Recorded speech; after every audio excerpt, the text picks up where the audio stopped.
Hello, Mohawk. How are you doing this morning? We should be live. We should be here on Facebook. Hello, Mohawk students. Everyone who is joining us right now. Hello, hello. Good morning. It's 11 a.m. Eastern Standard Time here. I am Natasha. I'm one of your events coordinators. You've probably seen my face on the lovely Facebook page before, but today, this morning, we are coming to you with something kind of really super special. I think this is going to be something that a lot of you guys are going to be able to pull some really useful techniques, insight from this as well too. We have an absolutely amazing music therapist with us today. We have Jennifer Buchanan. She has spent the last 30 years working on different music therapy programs across Canada. She is the owner of an amazing music therapy company that she has music therapists working under her. And of course, we've just found out also recently that she has a new executive director position with the Canadian Association of Music Therapists. So she is here today to provide us with a little bit of a workshop. Let us know. We're going to have a bit of a conversation. Feel free to join in on the Facebook chat, of course, but we're going to have a little bit of a back and forth. So I really hope you guys are interested and really get some good kind of mental health breathers this morning with Jennifer. And I'm going to give it over to you, Jennifer, to say hello. Good morning. Good afternoon for some of us. I'm in Calgary right now, coming True, to yes. you. And so I've got my coffee and I'm ready to go. And as I was getting prepared to speak to the students today, I was thinking about what it was like being a student, Yes. which, was 30 years ago for me, just over 30 years ago. So I was starting my private practice as a music therapist when some of you weren't born, and some of you were just starting to be born, and it was the 90s, the early 90s. We were having a different kind of economic downturn, and there were no jobs for music therapists. And that's what led me into private practice, that it was going to have to be starting sharing what music therapy was to a community that had I heard didn't very know. little. Yeah, Yeah. it was so new. So that's where we're going to start. So I think, Natasha, where I'm going to start is why I became a music therapist, because I first witnessed the power of music when I was 14 years old. And my granddad had suffered his second major stroke at the age of 62 and was in long-term care. And long-term care back in the day was predominantly nursing, which was amazing. But there wasn't a lot of those quality of life, what we're talking about today, those mental health considerations. It was all a lot of physical, how we're going to care for somebody. And granddad, prior to having his stroke, was truly the most miserable old man I'd ever met in my entire life. And this stroke made him no happier. And he would be in bed, unable to walk, unable to talk. A strong man prior to all of this. And so you can just imagine at a young age, a relatively young age of 62, and feeling what happens now. And it would be my granny when I was 14 years old who would say, "Jen, would you learn your granddad's favorite song?" So simple. I didn't know grumpy old men had favorite songs. No idea. This would be the first time I'd learned that. And I went home and I had been learning guitar in junior high. Like, how cool is that, guitar class, right? So I went home and I learned this song that was really old at the time and even older. Do you want to hear it? This old tune that I sang to Yes. Granddad? Yes. So this was the song that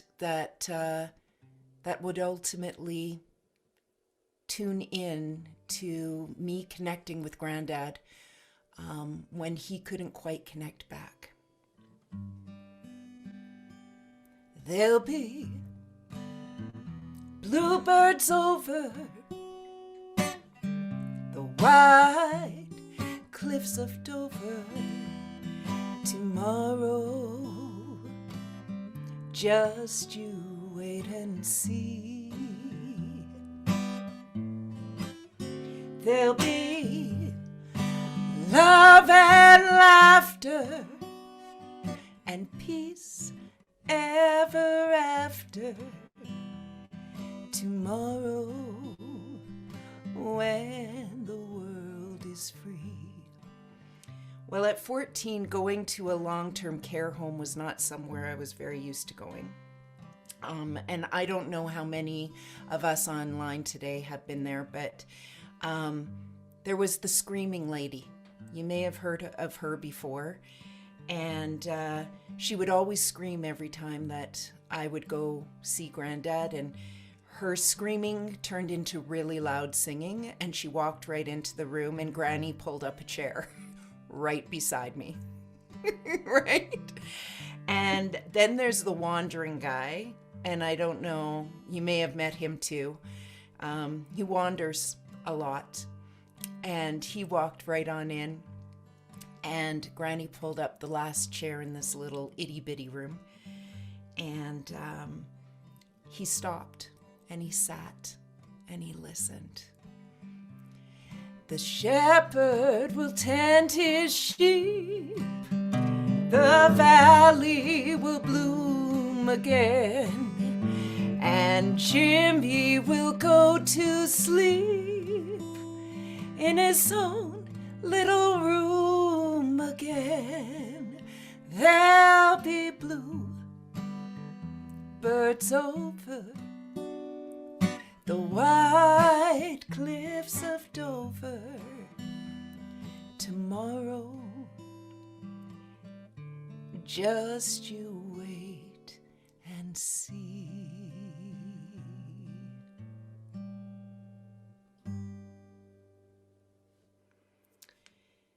So that was the beginning, and it was the beginning of questions.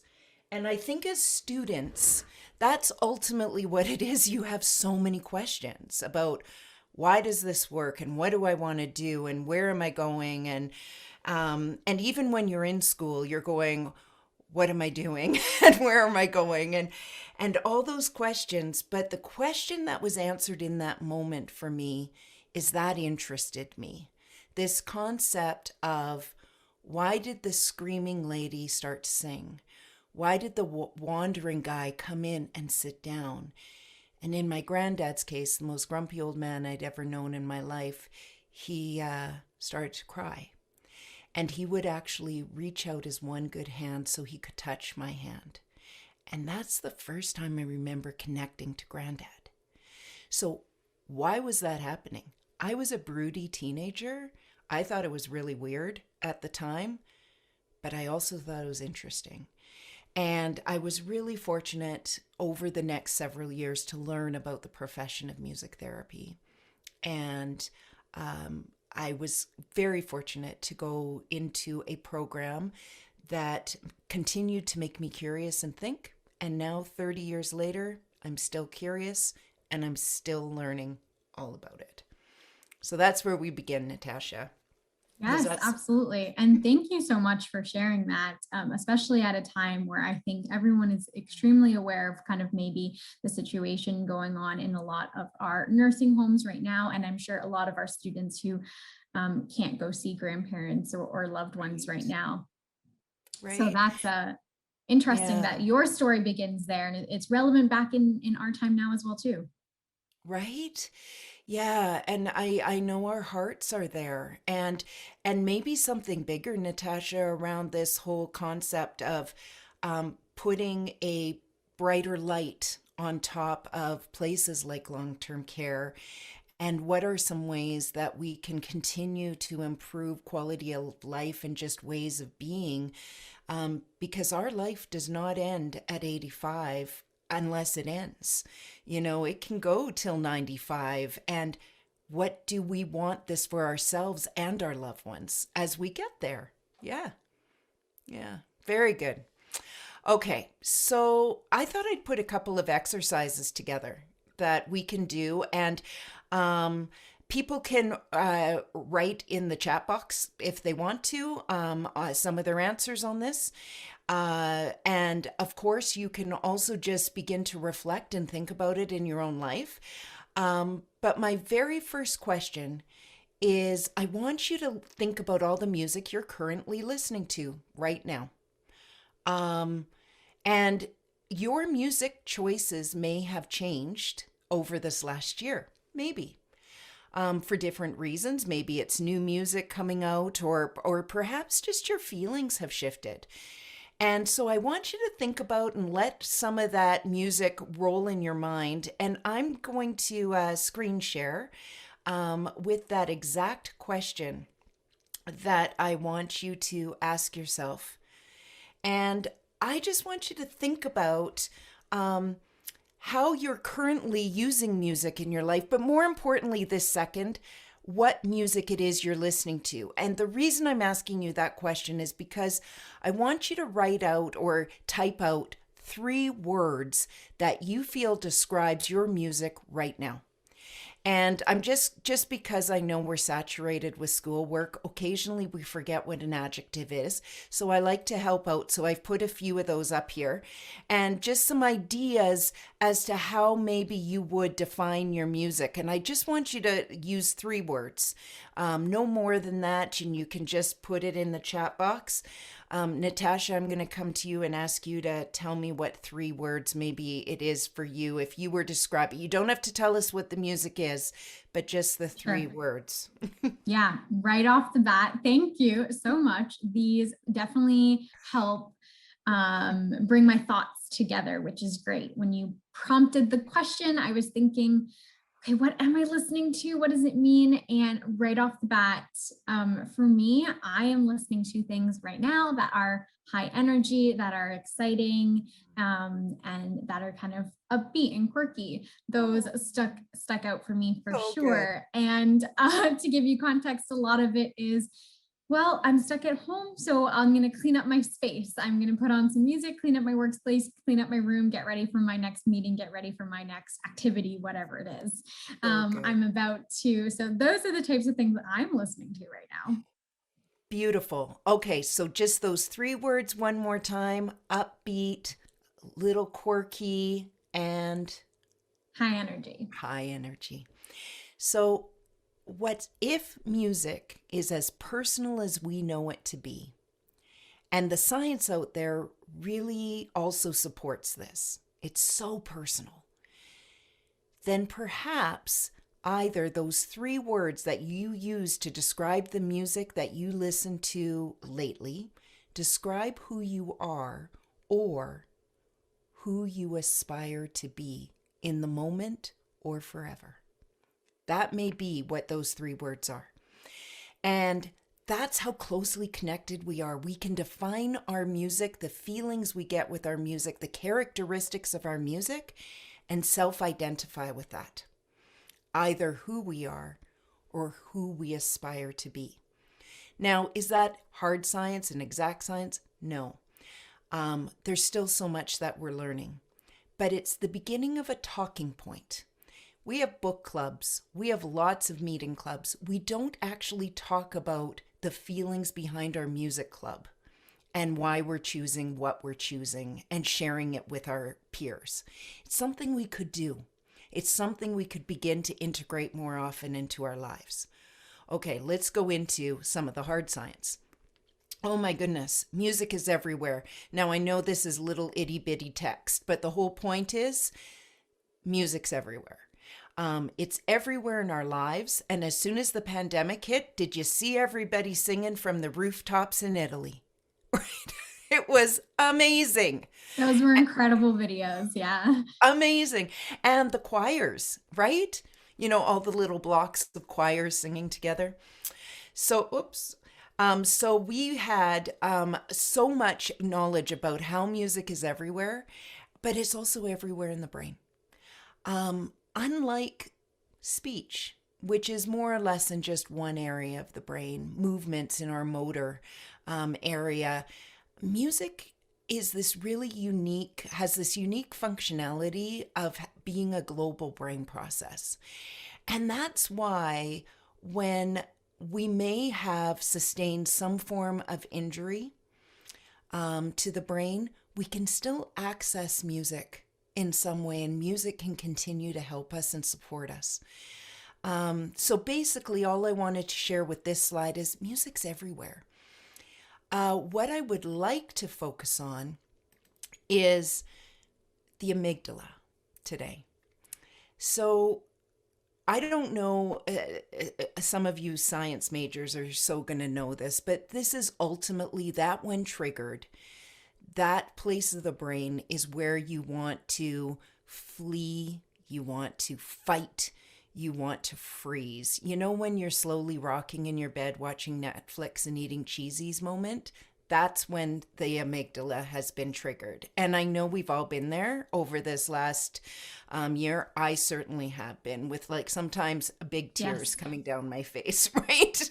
So when we've been triggered and our amygdala's on fire, we can feel locked up, and it's so hard to make a decision, and it's really hard to do homework. Really hard. It's, I'm going to say, impossible if our amygdala's on fire. So we need a process to help release that amygdala. And there's something really cool about music that can help with that, as all the arts can. And that is that when we get into the story, just like I finished with Granddad, we begin to go into that area of the brain, which is our hippocampus. And that's involved in the music and memories, the creativity. And we begin to go into the story. And as we tell our stories, blended with our art, we begin to relieve some pressure from the amygdala. Now, I'm saying this in a real sort of light way, but it's the way I understand it best. And it actually helps me to think about it this way. Because once we go here, then we can go back into our executive function, make some decisions, and start some new learning. So my first suggestion is, if you're feeling locked up today, if you don't even know why you're feeling locked up, to put on a piece of music that means something to you, and beyond just listening to it, do some imagery around it. Put yourself at the time when maybe you first heard that song and what it meant to you. Start thinking about the people you were hanging out with, or the scenario, or maybe even just going for a walk and listening to it at the same time. And then come back and you can sit down and do some of your work. How does that sound, Natasha? Right off the bat, I can feel like I can pick out a few songs that I would use for that exercise right off the bat. So it's Good. Interesting, because this is exactly it. It is based on some memories and experiences that I have. So as you're speaking, I'm already thinking of a few. Oh, I'm so glad. And you're bringing up a really good point, actually. Having a couple that always take you into that place pretty quickly, just like my song with Granddad takes me there. Yeah. And it's not that it's even my favorite song. It's just that it takes me into a story. It takes me into that memory. Okay. Very good. This is great. So this takes us into I wanted to share with you ultimately what being a music therapist means. So all this information is really interesting, that to me anyways, that I find interesting. But what it led me to is a profession where I live in this way of being and thinking, where I'm perpetually curious about how music can help us take a next step, how music can help us reach our goals, how being with a music therapist who ultimately sits with you, spends time with you. My youngest client has been 2 months old. My eldest client has been 104, and often seeing them week after week after week after week, getting to know them, establishing a counseling like relationship, and then using music as the way to answer some of these questions and to help people achieve their desired mood. I'm just going to stop screen share for a minute in case, Natasha, you've got some questions about that piece about becoming a music therapist. Which, I mean, it feels like it was a little bit of a leap, but when you hear my story of Granddad, it wasn't a huge leap for me. But I do have to tell you, in the early 90s, very few people had heard about this as a profession. And it felt about risky to go into it. You know, but today, what I can tell you is that we are very much aligned with all allied health in the area of speech language, physiotherapy, occupational therapy, the entire allied health. We co-treat a lot. We work with people a lot. It's been exciting. Yeah. For sure. That's interesting. As young as 2 months old and as old as, what did you say, 100? And 4, it might have That's been incredible. older, actually. Isn't that incredible? Yeah, in my knowledge and kind of what I know that, something as simple as playing like classical music for babies or listening to maybe songs on an iPod for maybe a patient with Alzheimer's or something like that would be what I would think of as maybe something that you might do. And it sounds like that's correct. It totally is correct. And I think the biggest piece is the fact that we do get to know people over time. So we know new ways that we can explore. So there's sometimes very functional elements of what we're doing. So there's specific techniques for helping with the rehabilitation of speech or gait, for example. And then there's that real mental health piece that we're talking about, which is in our music therapy sessions, we may be making a lot of live music together, even if that person's not musical. It's not about that. It's about exploring the melodies and the tones that do help them boost their mood. So it's going to be very, very individual for everyone. So the range of age is one piece, but also where we're working is another piece, whether we're working on a neuro rehab unit or we're working in corrections or we're working with little kids, so the scenarios can also change. There's lots to learn always. Yeah. So I think, how about if we do another short exercise? I'm up for it. This is one that I put together specifically for those that maybe are just wanting to delve a bit deeper into their own music for their own self-care and wellness. And I will go back to sharing the screen. And what's really cool about this one, I just have to find the right slide. So, some of you may have seen the Ancient of Days cassettes. You may have. But for those of you who never actually used a cassette player, I just want to explain to you the experience. So what would happen when you got a cassette player and you got your tapes and you put them into the machine is that you would also have the radio playing at the same time.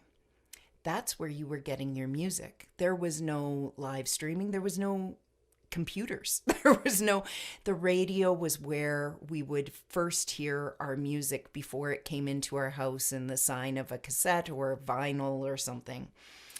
And you would sit there and you would learn what your favorite songs were. And one day you decide to put your mixtape together of all your favorites.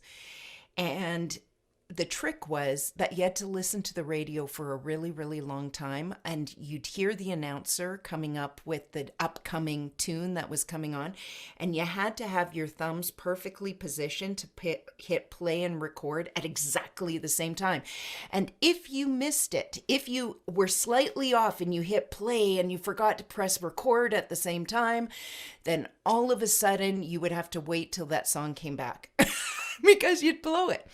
And then at the end, if you wouldn't catch it right when it ended and the announcer's voice started to talk and you didn't want the announcer voice on there, you had to stick a pencil into one of those little holes and roll it back just a little bit before you could hit play and record.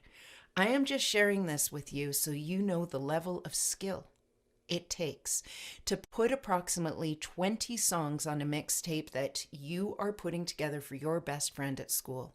And when you show up at school the following day with your mixtape that are all the favorite songs, you were not only saying, these are my favorite songs, but you were saying, I spent the last 8 hours of my life putting this together to say, I love you. That's what a mixtape meant. So I want us to go into that thinking around the power of the mixtape and how important it is to be putting these together. And even though it's easier to do today, the intention needs to remain the same. And that's when we're going to have this deeper meeting into our mixtape. So I'm going to take us away from, picking Calm off of one of the streaming stations. And I'm going to put us to putting our own mixtape together again. And we're going to do one very specific to mood today because we're focusing on mental health. I have put together a slide, and again, I'll describe the slide if it's too itty bitty for you to see. So if we're looking along the y-axis, that's our mood scale on the y-axis. At the bottom is your not so good self, and at the top is your best self. And you can describe what those look like for you. My not so good self is when I feel bone tired, exhausted, slowly rocking back and forth and staring. That's my not so good self. Just wanting to get back into bed. Okay, that's my not so good self.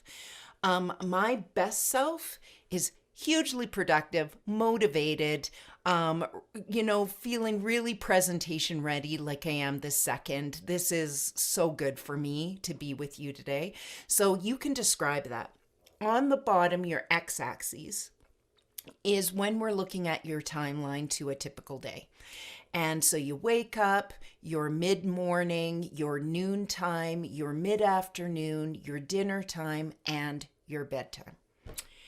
So when you think of that day, a typical day, as you are studying at home, working at home, going about your day, I'd like you to begin to plot your graph.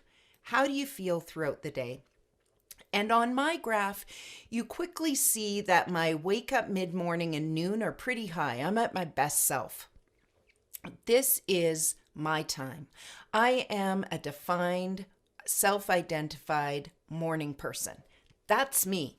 I know not everyone relates to that. I know I have a husband who does not relate to that at all. And so his looks very different. By the time I hit dinner, I am not so great. It's my grumpy time, to be honest. And you know what question you hate hearing at dinner time when you're already a little tired? What's for dinner? I was just about to say, is it what's for dinner? What's for dinner? What are you cooking? Oh, Natasha, it's the worst question. Okay. And then I start having a little bounce. So we're all different, but I'd like you to think about what your plotting graph, and then this is what it looks like. And what I tell everybody is if you've got a graph like mine that might go up and down at different places, that's great because it means you're human. If you look at a heartbeat It goes up and down. The last thing we want in life and for our heart is a flat line, right? We don't want a flat line. Up and down, we're human. So, but this is a way for us to just be aware of what it looks like. And now, what I'd like us to do is identify the moment, just like I did with dinner, as to what place on that graph that if you could change it just 5 or 10%, just a little bit, it might improve your whole day. So mine's going to be the dinner time. For you, it might be when you wake up. For you, it might be you're so ramped up at night you can't get to sleep. For you, it might be that mid-morning crash and coffee's not going to kick it. So I want you to identify which one. Okay, Natasha, you know what's coming. I'm going to ask you where you've circled. Where have you, what's your... Okay, so I think I would be closer to my average self when I wake up in mid-morning. I would say probably my not so good self is noon, lunchtime. I'm so hungry at lunchtime and then I'm so hangry. But I love bedtime. I love doing my nighttime routine.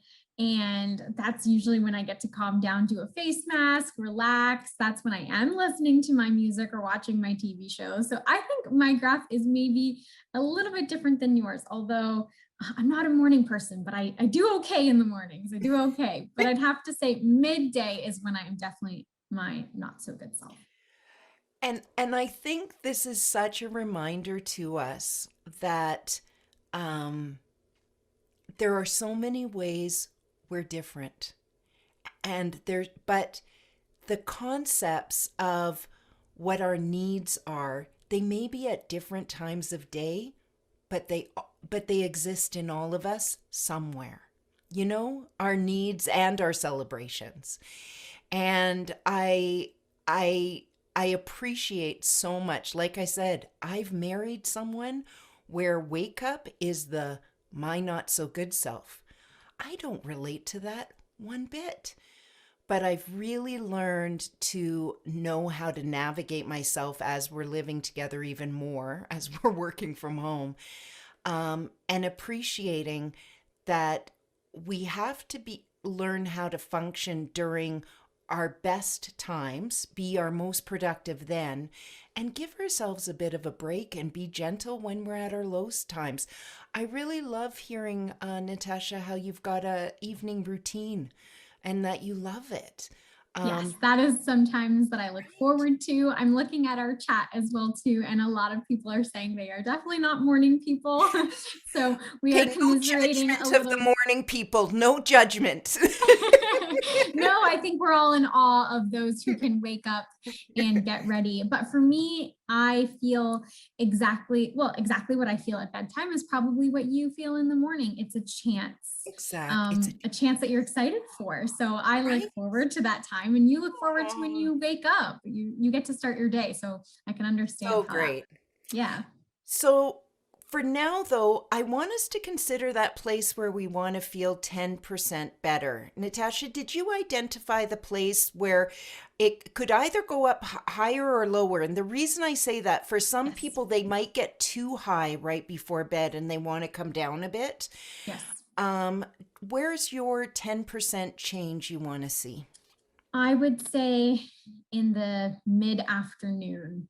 Okay. There. Yeah. I Okay. can be sort of my average self, wake up in the morning, noon, mid-afternoon goes down, but dinner and bed goes back up. So probably mid-afternoon. Cool. So I want you to consider that mid-afternoon feeling that you're having, Yes. with the understanding that our goal is to make a shift on that. And we're going to set the goal of 10%. I don't feel that's a crazy amount of wanting shift in our life is a 10% shift. So let's pick that. Yes. And I'm going to tell you that music can help you. And how it's going to help you is by finding the right music for that time of day that can help you shift 10%. But there's a bit of a caveat. For example, at dinner time, I'm telling you that I'm feeling pretty grumpy and I don't want that question, what's for dinner? And it's tough for me to make decisions at that time. You would think that maybe the feeling I would need is energy, but actually energy's too much. It's too much for that 10% shift, and it's too much. Actually, energetic music would make me feel more grumpy, to be really honest. Because maybe you can't, you can't reach that just yet. You can't absorb it at that level. Whereas the energetic music in the morning to match my strengths totally works. But it doesn't quite work at my low low. So what I feel I need is to feel a hug, that feeling of nurtured and safe during dinner, but all by myself. So my music needs to reflect that. So my question, I'm going to put up some examples again. My question is, what do you feel you would need for your mid-afternoon? And it doesn't have to be one of these choices, but just one word this time. I'd say I'm looking at safety a lot. Mm-hmm. My eyes keep coming back there. Nice. But also calm. Okay. So what Even will though that's interesting. Yeah, exactly what you're saying is I'd like to be brought up at that time, but what feels maybe the most comfortable is something just to let me know that it's okay. totally. And these are the things music therapists work with people on to really, really define for themselves of what's truly going to help instead of a song just being a song or what I need is energy. It there might be more to it than that because as human beings we are layered. And when it comes to music, if you think about the metaphor there, when it comes to music, it's very layered.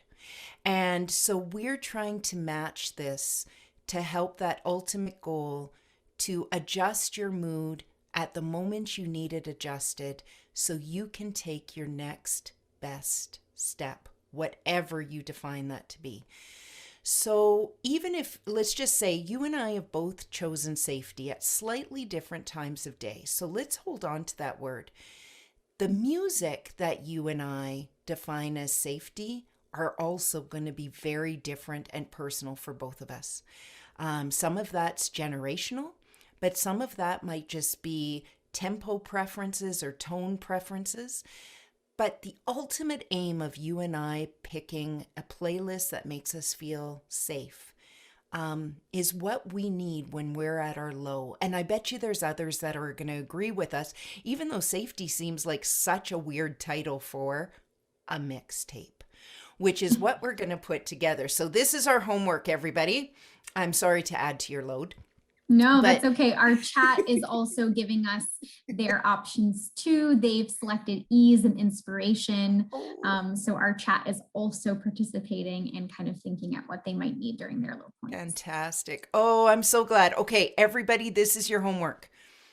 Find 4 to 8 to 12 songs that every time you hear them, they make you feel that way. The beauty about not having cassettes any longer is when those selections of music no longer make you feel that way and things change, you can easily remove it from your mixtape, your purposeful playlist is what we're going to call it, and you can add something into your purposeful playlist. And so it's going to be a working mixtape just for you, defined for you, for a specific time of day or whenever you reach a certain feeling and you need it and it's just yours. And it's putting that level of intention into it that is going to make this work. So I want to encourage all the students to take that little piece of homework, again, and you only have to listen to it for 10 minutes, 20 minutes. A lot of change can happen in that time. Okay, I'm going to stop For me, sharing. right off the bat, I think a safety playlist for me would be songs that I know, songs that I don't need to pay attention to the lyrics. When I'm listening to new music, I notice that I will really try to make sure I learn all of the lyrics every time. And then sometimes it's hard. You may not understand, the background lyrics if there's another singer or what that happens to be. So for Yes. me, a safety playlist would be not necessarily nostalgic songs, but just songs that I know every word to. So I don't have to think about what the words are. I can just listen. Oh, isn't that good? That's what came to my mind. Okay. Um, are you okay if I assess you for just 1 second? Yeah, absolutely. So the first piece that you were telling me about that you, because this is actually an interesting point to also pay attention to, that you are so open to learning new music and the lyrics in it. So outside of our safety playlist, we're Yes. moving into a new thing. You know what that tells me about you? That you live often in a very growth mindset. Carol Dweck has written a lot about what a growth mindset means in comparison to a fixed mindset. Those are the people who have a hard time changing. Nothing wrong with them. It's just they're in a fixed mindset and we all know who they are. They just have a hard time with change. Whereas it tells me, Natasha, you're really open to change and trying new things, and your music's reflecting that too. Absolutely. Yeah. And so when I do listen to the new music, it's almost like I have to be I can't be doing anything else. I can't be multitasking because I really need to focus so Oh, that I can make sure I like the music and that I know the words and I could recommend it to someone if I wanted to. But if I were going back to a safety playlist or something that made me feel safe, it would be songs that I know the melody, I know the lyrics, I know how long the songs are. Nothing is going to shock me or anything, so that I can just listen. oh, I Yeah, love kind that. of passively. Yeah, I love that a lot. Okay, we're going to move into sort of this last bit where I'm going to share my top 10, top seven. Sorry, you only get seven today because of time. Top seven tips to tune in to maximize our music. Um, but Natasha, I want to encourage everyone who's watching right now that if they have questions for me, to be asking those questions in the chat box as we go through these top seven. Great. And here I'm going to put them on up. And oh, I wanted to show you. Yeah, I wanted to. Actually, I'm going to share this really, really quickly first. So, exploring new music, exactly as you were saying, Natasha, this is that real growth in our brains as well. So many good things can happen. You can imagine that I work a lot, not just with students, but I also present often to corporate rooms, and I present to government rooms often on music for mental health. And by the time the research is also suggests that we only add about 5% new music post the age of 30, 35. That's it. The rest of our music we all capture in our neural pathways before then, and it is what we gravitate to on a regular basis. So I encourage a lot of people that are wanting to be innovative and to make change and to be open to change around continuing to explore new music post the age of 30 and 35 as a way for us to continue developing new neural pathways that we can explore and feel that creative and that warmth. And then I also always encourage people that if none of this is working, keep calm. There's always therapy. And that's when you can go to musictherapy.ca, which is the Canadian Association of Music Therapists website. And we can even put that in the chat box if people want to look into that. But that's where you can find a music therapist across Canada. And we are there to serve you when you need us. So keep calm. Here's our 7 top tips to tune in. The first one is remember music acts like a drug, so use it responsibly. Um, it literally can act like a drug. It's often slow releasing. It's not necessary, and sometimes it's quick. It has a quick release. But recognize that music that makes you feel great may not make your roommate feel great. So if you're blasting your music that makes you feel great, your roommate may not be feeling as great. So a beautiful addition to our lives have also been headphones. And we can still use music that make us feel great without driving other people in our lives crazy. Remember that music preferences are critical. That goes right back to the first exercise we did about defining the music you're listening to and understanding that you're at some level trying to connect to yourself. You're trying to connect to your best self in some way. We choose music that validates us, and we choose music that we aspire, the feelings we aspire to be. And so your preferences definitely mean something. Everyone needs their own toolkit. If I was going to spend money on something, it would now be on the good quality headphones or a good quality speaker, because all the tones matter. And, as we know, it's very different listening to a record player in vinyl. The tones were very, very different than when we're compressing them to put them into a streaming form.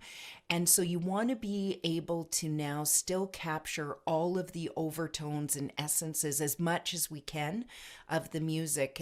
And the hardware that we listen to our music can make a tremendous amounts of difference. So if you were going to ask for birthday presents this year and you feel this would be something that you'd like to upgrade, this would be a good one to ask for. Use music at specific times a day. We talked about music for mood, for the low moments, but it's also for the celebratory moments. It's also to be a part of our bedtime routine. And so putting together something intentional for you at these specific times of day is a gift to yourself. That takes us to the creating the different playlists based on the feelings you need. Based on the feelings you need for that goal, for that reach. Constantly test. Test the volume. Don't get too loud. Watch your ears, everybody. Test the style of music. If you haven't been listening to different genres of music, some rhythm and blues, some soul music, some classical music, go and explore it once again. See what your ear picks up. Give it about 3 tries, though.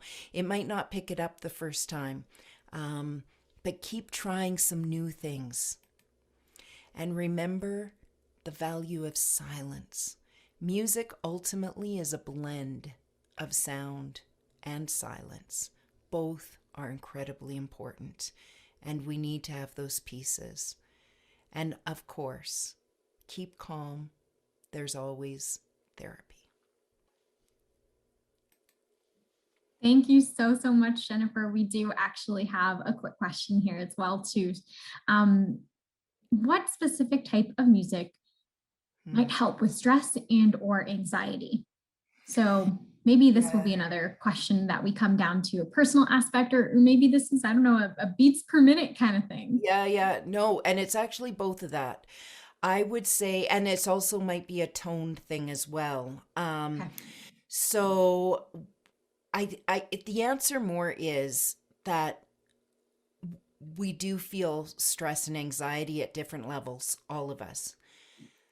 It's good to be prepared for those moments, because this is a difficult answer when you're in the moment. Okay? So it's something we do have to prepare a bit in advance.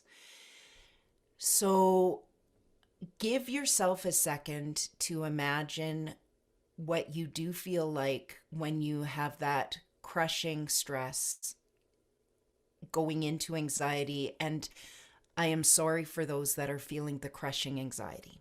Um, and I outside of that, I do hope you're getting external supports for that and seeing people that you can talk to about that. That's a really critical factor.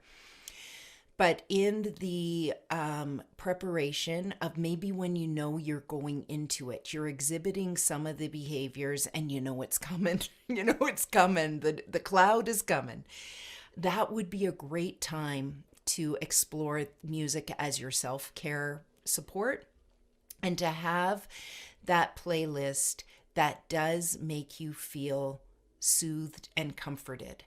That could be, as Natasha was saying, something nostalgic and from your past that makes you very, very comfortable. But for some people, it is that tempo, the beats per music. And people are finding it's around that 60 to 70 beats per minute seems to be the best one. But you need to do more than just turn it on. You need to stop doing all the other things you're doing. Give yourself a minute, lay down, have your 60 to 70 beats per minute. And I'm going to give you a little trick. You could either listen to the music as it is, but you could also work your brain a bit to try to find the spaces between the notes. It gives your brain, again, moving into that, a different region of your brain than when your amygdala is being triggered.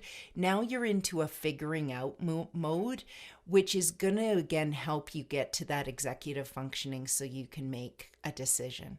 So instead of listening to the notes themselves, listen to the spaces, or try making your ear hear the spaces. It's hard. It's not easy, but it'll get you to another place. And do that for at least a song, if not 3 songs, and see how that makes you feel. But of course, if this is becoming quite chronic, I do, and I think we are all at that place now. We're quite comfortable going to therapy, going to speak to someone, making sure our doctor knows. And again, I don't want any of those feelings to become too crushing for us. We have too much to do. We got too much to do, people. We got to keep going. Okay. Absolutely. And another question here, and I think this will resonate with a lot of our students. We have heard that when studying for exams, if you listen to music and if there's a specific song you might have on repeat, that when you're writing your exam or your test or your midterm, that you might be more likely to remember the context. Is this true? Okay. First of all, and I know we can't do this here, but who cannot listen to music while you study? There are so many of us that cannot do that, right? So I want you to honor that. If you're the person who can't listen to music while you study, that is such a fair statement. And it's probably because you become so imaginative and creative. It takes you out of being focused on what you've got in front of you. And so you're the person who would do better listening to music first and then diving into your homework. Okay, so I just wanted to make that. Those of you who listen to music while you study, I would love to do a research assignment on you someday because I just don't get it. But I know you're out there. I see you all the time, and it's like you plow through your homework. Okay, so when studying if you listen to music and think of that song when you're writing your exam, you're likely to remember the context. Okay, so it takes you back into that feeling. I think that's what you're asking. Yes, if you've got a strong association to a piece of music with a certain context that you felt highly productive at that time, yes, it can work that way. But because of the fluidness of who we are as humans and the fluidness of our music preferences, it may have changed. So why I'm telling you that is if it's not working, I don't want you to get frustrated. We just have to find another way to get to your same end goal. Okay. There we go. Fantastic. Thank you so much. So we have two routes essentially. So if you're not one of those people, it is okay. Thank you so much. You've heard it here from Jennifer. It's great. Thank you so much, everybody, for listening today. Really Yeah, appreciate I it. will actually remind all of the Mohawk students who are listening and watching right now, this month, March, we do have a focus on music for all of our events upcoming. So this week we do actually have a Name That Tune challenge, and later in the month, we're going to do a 30-second song challenge. But something really special that we've been doing this month, or that we just started doing, we've had our first week, is we are creating the MSA playlist. So we've been asking our students what songs are on their minds, what songs that they are listening to, and every week this month, we will actually be updating that playlist so that everyone can tune in and get involved.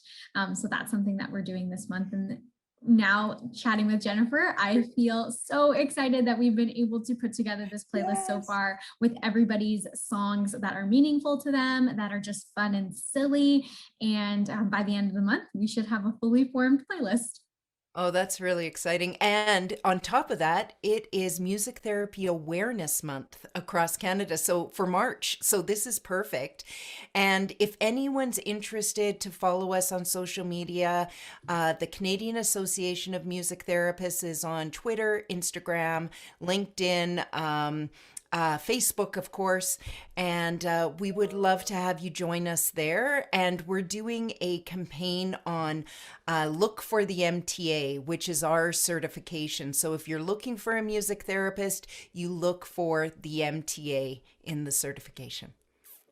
Fantastic. Well, thank you so much for joining us on this beautiful morning. I know it's a bit earlier where you are, but we're coming into lunchtime. So if anyone is at their low period of the day, maybe you guys now know what you're doing. Like me, maybe you're a little hungry, maybe you need to get that little bit of that 5 or 10% boost. And now we have some skills and some tools for us to go ahead and use moving forward. So thank you so much once again, Jennifer, for joining us here today and just giving us some techniques. And I'm sure a lot of us might already be doing some of those things without realizing how important they are. So now all of us have a few more tools and tricks up our sleeves. So thank you so much. Thank you.